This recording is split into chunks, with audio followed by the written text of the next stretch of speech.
Okay, y'all, welcome back to another episode of Active Everyday discussion series. So I want to talk today about the idea you don't know what you don't know.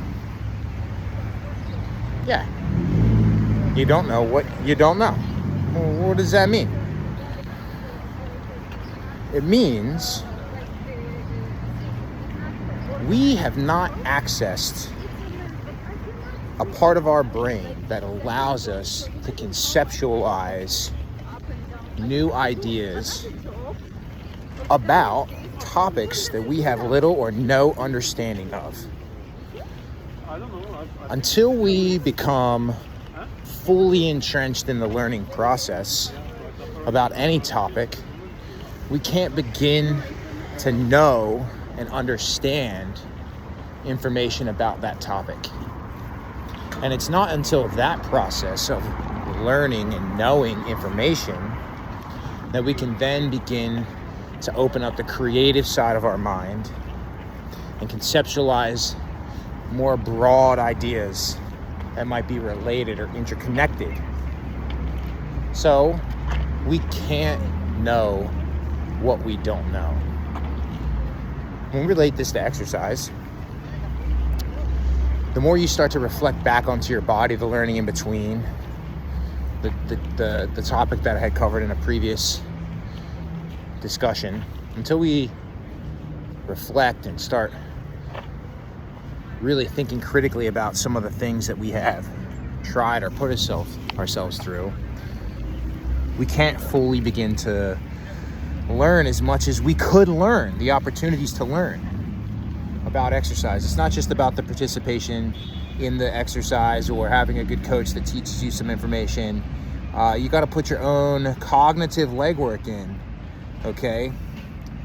So you can fully understand what's going on. And that part of the work is work you got to do on your own.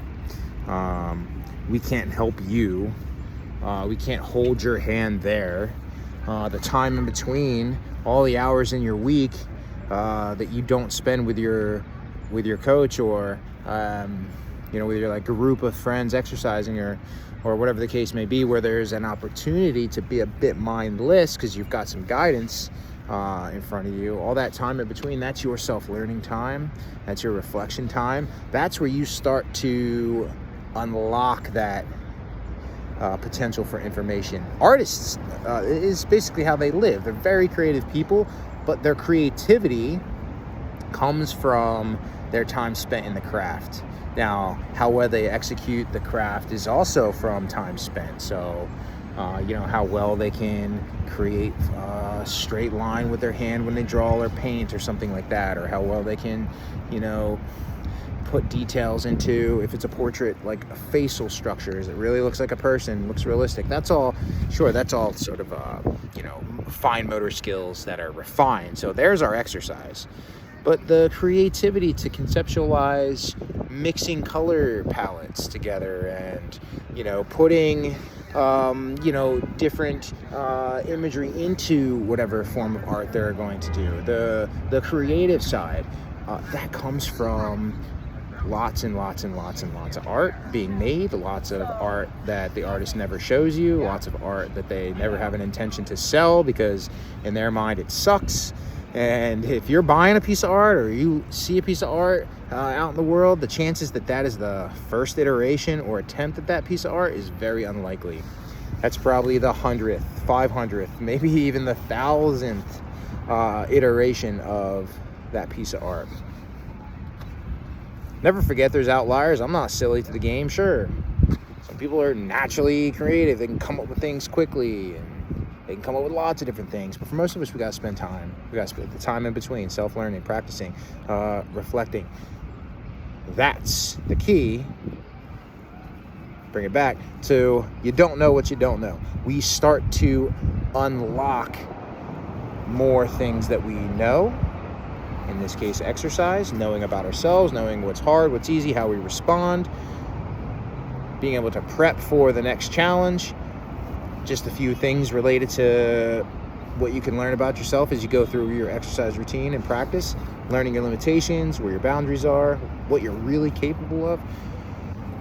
Once you know what you're capable of, it opens up the opportunity to try new and more challenging things. New things that maybe weren't fun before because they're fun now because, oh wow, I never thought about using my foot this way or putting my arm this way or whatever the little adjustment is or change about your body.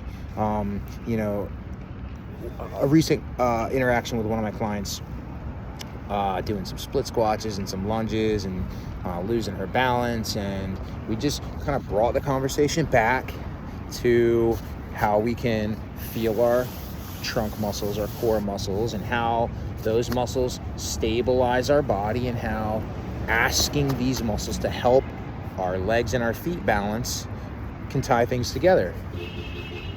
She never would have been able to make those connections inside the brain, inside the body, had she not spent some time practicing some of these things on her own, reflecting on some of her own workouts, giving notes into her program for me to have a chance to read and respond to.